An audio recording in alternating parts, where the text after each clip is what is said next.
They first took off his clothes.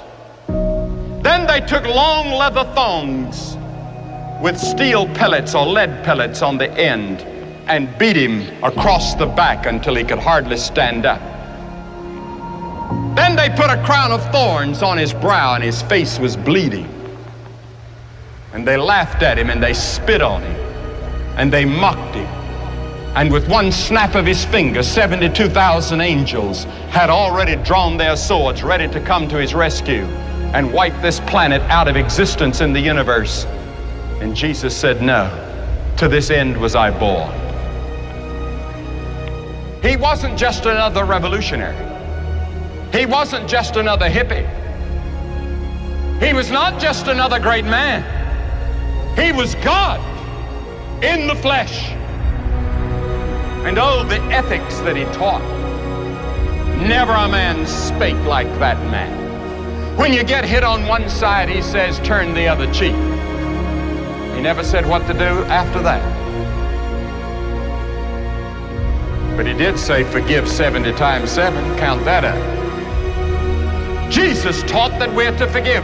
He taught a revolution in the way we're to live. He taught us that it wasn't just our outward actions that God judges, but it's the inward thoughts and intents.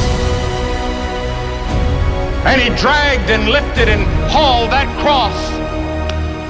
He didn't squirm, he didn't yell, he didn't scream. He just took it and said, Lord, forgive them. They don't know what they're doing. When he died on that cross, they nailed him, they put the nails in his hands. And you know what he said? Forgive them, they know not what they do. Forgive them.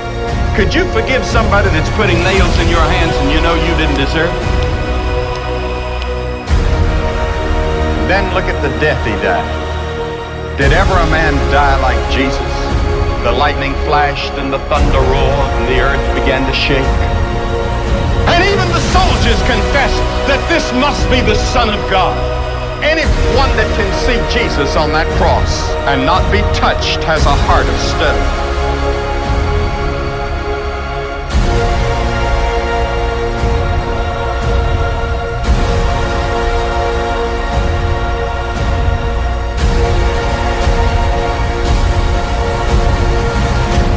And then, on the cross, he said, my God, why hast thou forsaken me? And then he dropped his head and said, it's finished. What did he mean?